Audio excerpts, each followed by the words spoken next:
Thank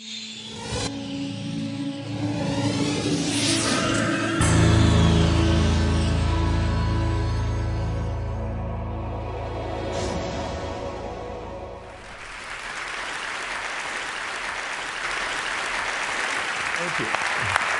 I have to tell you, I'm both challenged and excited. My excitement is I get a chance to give something back. My challenge is the shortest seminar I usually do is 50 hours. And I'm not exaggerating. I do weekends, and what I do more than that, obviously, coach people, but I'm into immersion. Because how'd you learn language? You didn't learn it by just learning principles. You got in it, and you did it so often that it became real. And the bottom line of why I'm here, besides being a crazy mofo, is that I'm really in a position, I'm not here to motivate you, obviously. You don't need that. And a lot of times, that's what people think I do, and it's the furthest thing from it. What happens, though, is people say to me, well, I don't need any motivation. And I say, well, that's interesting. That's not what I do. I'm the why guy. I don't know why you do what you do. What is your motive for action? What is it that drives you in your life today, not 10 years ago, or are you running the same pattern? Because I believe that the invisible force of internal drive activated is the most important thing in the world. I'm here because I believe emotion is the force of life. All of us here have great minds. You know, most of us here have great minds, right? I don't know if I'm in the category, but we all know how to think. And with our minds, we can rationalize anything. We can make anything happen. We can, I agree with what was described a few days ago about this idea that people work in their self-interest. But we all know that that's bullshit at times. You don't work in your self-interest all the time. Because when emotion comes into it, the wiring changes in the way it functions.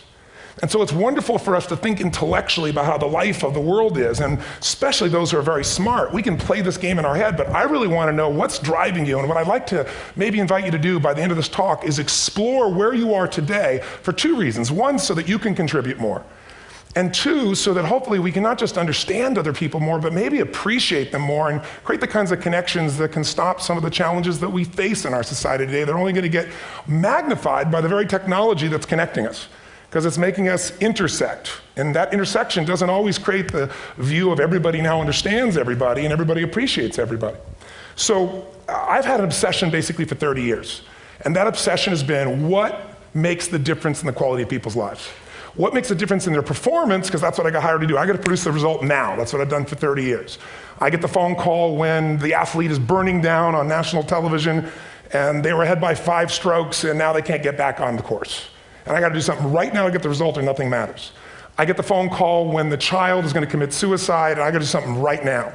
And in 29 years, I'm very grateful to tell you I've never lost one in 29 years. It doesn't mean I won't someday, but I haven't done it. And the reason is an understanding of these human needs that I want to talk to you about. So when I get those calls about performance, that's one thing, like how do you make a change? But also, I'm looking to see what is it that's shaping that person's ability to contribute, to do something beyond themselves. So maybe the real question is, you know, I look at life and say there's 2 master lessons. One is there's the science of achievement, which almost everyone in this room has mastered to an amazing extent. That's how do you take the invisible and make it visible, right? How do you take what you dream about and make it happen, whether it be your business, your contribution to society, money, whatever it is for you, your body, your family. But the other lesson of life that is rarely mastered is the art of fulfillment.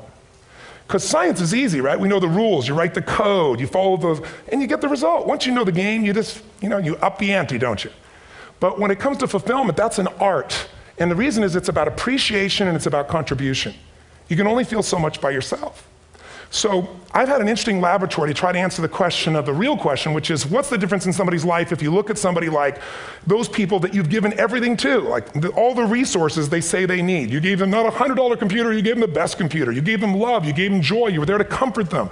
And those people very often, and you know some of them I'm sure, end up the rest of their life with all this love, education, money, and background, spending their life going in and out of rehab. And then you meet people that have been through ultimate pain, psychologically, sexually, spiritually, emotionally abused, and not always, but often they become some of the people that contribute the most to society. So the question we got to ask ourselves really is, what is it? What is it that shapes us? And we live in a therapy culture. Most of us don't do that, but the culture is a therapy culture. And what I mean by that is the mindset that we are our past. And everybody in this room, you wouldn't be in this room if you bought that theory, but most of society thinks biography is destiny. The past equals the future. And of course it does if you live there.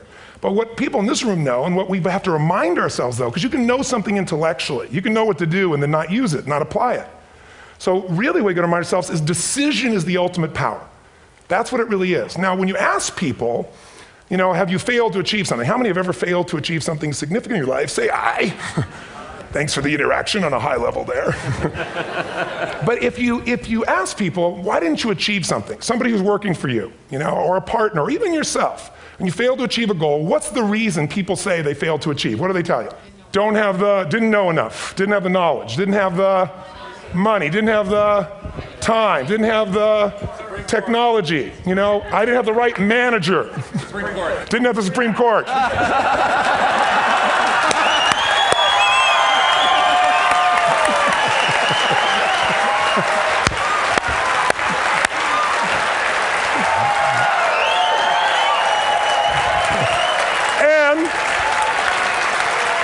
And what do all those, including the Supreme Court, have in common? They are a claim to you missing resources. And they may be accurate. You may not have the money. You may not have the Supreme Court. But that is not the defining factor.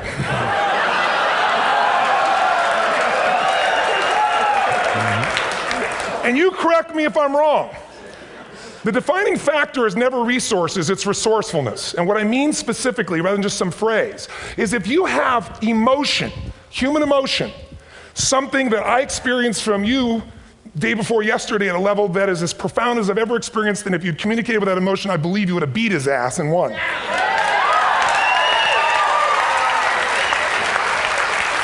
But how easy for me to tell him what he should do. Idiot, Robbins. But I know when we watched a debate, at that time, there were emotions that blocked people's ability to get this man's intellect and capacity and the way they came across to some people in that day. Because I know people that wanted to vote in your direction and didn't, and I was upset. But there was emotion that was there. How many know what I'm talking about here? Say aye. So emotion is it, and if we get the right emotion, we can get ourselves to do anything. We can get through it. If you're creative enough, playful enough, fun enough, can you get through to anybody, yes or no? Yes. If you don't have the money, but you're creative and determined enough, you find the way. So this is the ultimate resource, but this is not the story that people tell us, right? The story people tell us is a bunch of different stories. They tell us we don't have the resources, but ultimately, if you take a look here, flip it up if you would. They say, what are all the reasons they have in common? We've said that. Next one, please. He's broken my pattern, that son of a bitch. But I appreciated the energy, I'll tell you that. What determines your resources? We've said decisions shape destiny, which is my focus here. If decisions shape destiny, what determines it is 3 decisions. What are you going to focus on? Right now, you have to decide what you're going to focus on. In this second, consciously or unconsciously, the minute you decide to focus on something, you've got to give it a meaning. And whatever that meaning is produces emotion. Is this the end or the beginning? Is God punishing me or rewarding me, or is this the roll of the dice? And emotion then creates what we're going to do, or the action. So think about your own life, the decisions that have shaped your destiny. And that sounds really heavy, but in the last 5 or 10 years, 15 years, haven't there been some decisions you've made that if you made a different decision, your life would be completely different? How many can think of one, honestly? Better or worse? Say aye. So the bottom line is maybe it was where to go to work and you met the love of your life there. Maybe it was a career decision. I know the Google geniuses I saw here. I understand that their decision was to sell their technology at first. What if they made that decision versus to build their own culture? How would the world be different? How would their lives be different? Their impact. The history of our world is these decisions. When a woman stands up and says, no, I won't go to the back of the bus, she didn't just affect her life. That decision shaped our culture. Or someone standing in front of a tank. Or being in a position like Lance Armstrong and someone says to you, you got testicular cancer. That's pretty tough for any male, especially if you ride a bike. Right? You got it in your brain, you got it in your lungs. But what was his decision of what to focus on? Different than most people. What did it mean? It wasn't the end, it was the beginning. What am I going to do? He goes off and wins 7 championships he never won once before the cancer because he got emotional fitness, psychological strength. That's the difference in human beings that I've seen of the 3 million I've been around. Because that's what my lab. I've had 3 million people from 80 different countries that I've had a chance to interact with over the last 29 years. And after a while, patterns become obvious. You see that South America and Africa may be connected in a certain way, right? Other people say, oh, that sounds ridiculous. It's simple. So what shaped Lance, what shapes you? 2 invisible forces, very quickly. 1, state. We all have had times. Have you had a time you did something and after you did it, you thought to yourself, I can't believe I said that. I can't believe I did that. That was so stupid. Who's been there? Say aye. Have you ever done something after you do it, you go, that was me. right? It wasn't your ability, it was your state. Your model of the world is what shapes you long term. Your model of the world is the filter. That's what's shaping us. That's what makes people make decisions. We want to influence somebody, we gotta know what already influences them. And it's made up of 3 parts, I believe. First, what's your target? What are you after? Which I believe, it's not your desires. You can get your desires to goals. How many of you got a goal, desire, and thought, is this all there is? How many been there? Say aye. So it's needs we have. I believe there are 6 human needs. Second, once you know what the target that's driving you is, and you uncover it for the truth, you don't form it, you uncover it. Then you find out what's your map. What's the belief systems that are telling you how to get those needs? Some people think the way to get those needs is destroy the world. Some people is to build something, create something, love someone. And then there's the fuel you pick. So very quickly, 6 needs, let me tell you what they are. First one, certainty. Now these are not goals or desires, these are universal. Everyone needs certainty that they can avoid pain, at least be comfortable. Now how do you get it? Control everybody, develop a skill, give up, smoke a cigarette. And if you got totally certain, ironically, even though we all need that, like if you're not certain about your health or your children or money, you don't think about much more. You're not sure the ceiling's gonna hold up, you're gonna listen to any speaker. But while we go for certainty differently, if we get total certainty, we get what? What do you feel if you're certain? You know what's gonna happen, when it's gonna happen, how it's gonna happen, what would you feel? Bored out of your mind. So God, in her infinite wisdom, gave us a second human need, which is uncertainty. We need variety. We need surprise. How many of you here love surprises? Say aye. Bullshit. You like the surprises you want. The ones you don't want, you call problems, but you need them. So variety is important. Have you ever rented a video or a film that you've already seen? Who's done this? Get a fucking life. Right? Why are you doing it? You're certain it's good because you read it before, saw it before, but you're hoping it's been long enough you've forgotten enough there's variety. Third human need, critical, significance. We all need to feel important, special, unique. You can get it by making more money. You can do it by being more spiritual. You can do it by getting yourself in a situation where you put more tattoos and earrings in places humans don't want to know. Whatever it takes. The fastest way to do this, if you have no background, no culture, and no belief in resources or resourcefulness, is violence. If I put a gun to your head and I live in the hood, instantly I'm significant. 0 to 10, how high? 10. How certain am I you're gonna respond to me? 10. How much uncertainty? Who knows what's gonna happen next? Kind of exciting, like climbing up into a cave and doing that stuff all the way down there. Total variety and uncertainty. And it's significant, isn't it? So you're willing to risk your life for it. So that's why violence has always been around and will be around unless we have a consciousness change as a species. Now you can get significance a million ways, but to be significant, you gotta be unique and different. Here's what we really need. Connection and love, fourth need. We all want it. Most people settle for connection because love's too scary. Don't want to get hurt. Who here has ever been hurt in an intimate relationship? Say aye. If you don't raise your hand, you'll have about other shit too, come on. And you're gonna get hurt again. Aren't you glad you came to this positive visit? But here's what's true, we need it. We can do it through intimacy, through friendship, through prayer, through walking in nature. If nothing else works for you, get a dog. Don't get a cat, get a dog, because if you leave for 2 minutes, it's like you've been gone for 6 months when you show back up again 5 minutes later, right? Now these first 4 needs, every human finds a way to meet. Even if you lie to yourself, even if you have split personalities. But the last 2 needs, the first 4 needs are called the needs of the personality, is what I call it. The last 2 are the needs of the spirit. And this is where fulfillment comes. You won't get fulfillment from the first 4. You'll figure a way, smoke, drink, do whatever, meet the first 4. But the last 2, number 5, you must grow. We all know the answer here. If you don't grow, you what? If a relationship's not growing, if a business is not growing, if you're not growing, it doesn't matter how much money you have, how many friends you have, how many people love you, you feel like hell. And the reason we grow, I believe, is so we have something to give of value. Because the 6th need is to contribute beyond ourselves. Because we all know, corny as it sounds, the secret of living is giving. We all know life's not about me, it's about we. This culture knows that, this room knows that. And it's exciting. When you see Nicholas up here talking about his $100 computer, the most passionate, exciting thing is here's a genius, but he's got a calling now. You can feel the difference in him, and it's beautiful. And that calling can touch other people. In my own life, my life was touched because when I was 11 years old, Thanksgiving, no money, no food, and we're not gonna starve, but my father was totally messed up. My mom was letting him know how bad he messed up. And somebody came to the door and delivered food. My father made 3 decisions. I know what they were briefly. His focus was, this is charity. What does it mean? I'm worthless. What do I gotta do? Leave my family, which he did. The time, one of the most painful experiences of life. My 3 decisions gave me a different path. I said, focus on, there's food, what a concept, you know? Second, but this is what changed my life. This is what shaped me as a human being. Somebody's gift, I don't even know who it is. I thought, my father always said, no one gives a shit. And all of a sudden, somebody I don't know, they're not asking for us, giving our family food, looking out for us. It made me believe this. What does it mean? That strangers care. And what that made me decide is if strangers care about me and my family, I care about them. What am I gonna do? I'm gonna do something to make a difference. So when I was 17, I went out one day on Thanksgiving. It was my target for years, have enough money to feed 2 families. Most fun thing I ever did in my life, most moving.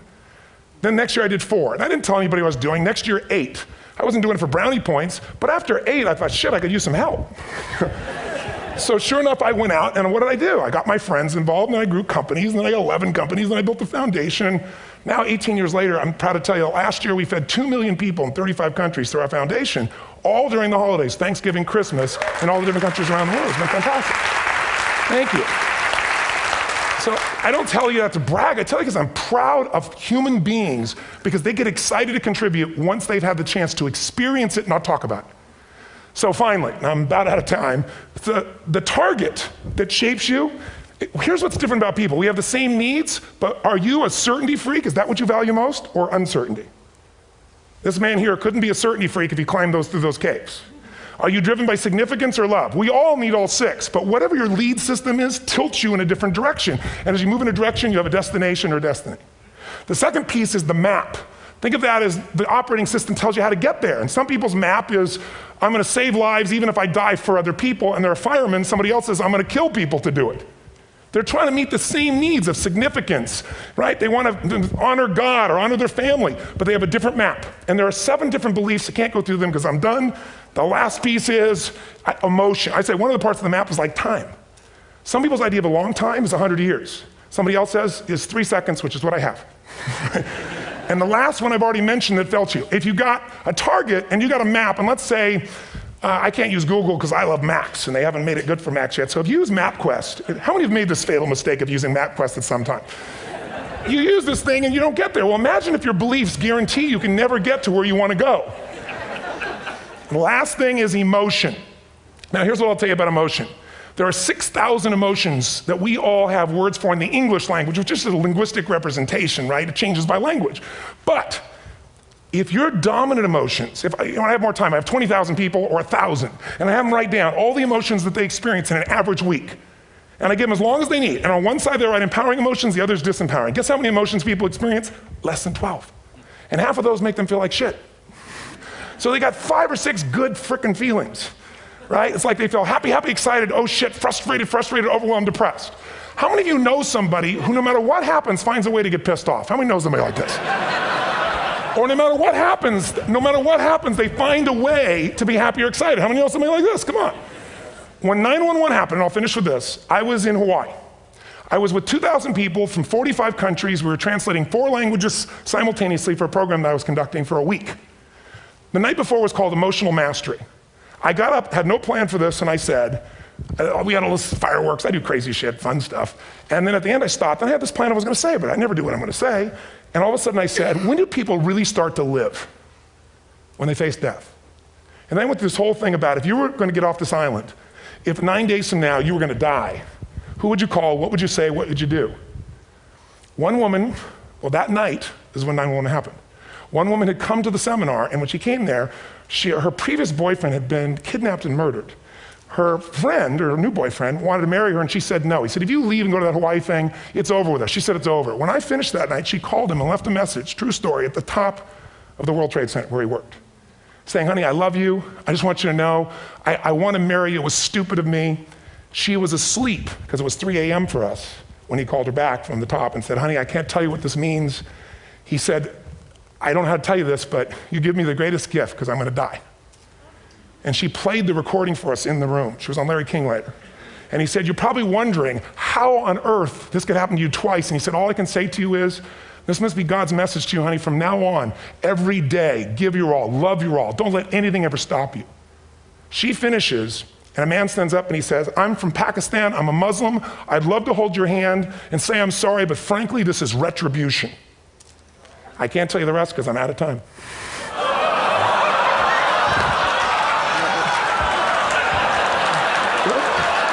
Are you sure? Finish the story. 10 seconds.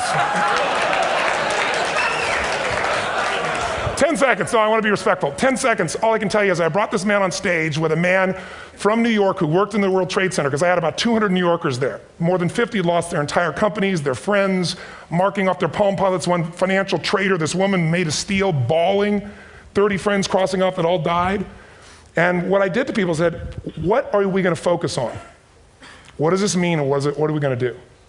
And I took the group and got people to focus on, if you didn't lose somebody today, your focus is going to be how to serve somebody else. There are people, there was one who got up and she was so angry and screaming and yelling. She wasn't from New York, she's not an American, she doesn't know anybody here. I said, you always get angry. She said, yes. Guilty people got guilty, sad people got sad. And I took these two men and did what I call an indirect negotiation. Jewish man with family in the occupied territory, some New York who would have died if he was at work that day. And this man who wanted to be a terrorist, and made it very clear.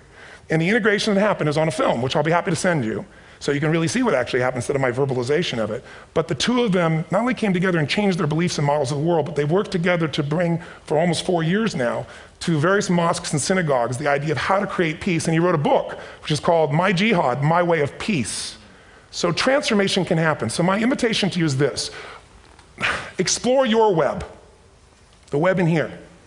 The needs, the beliefs, the emotions that are controlling you, for two reasons. So there's more of you to give. Achieve too, we all want to do it, but I mean give, because that's what's going to fill you up. And secondly, so you can appreciate, not just understand, that's intellectual, that's mind, but appreciate what's driving other people. It's the only way our world's going to change. God bless you, thank you, I hope this will serve. Tony Robbins.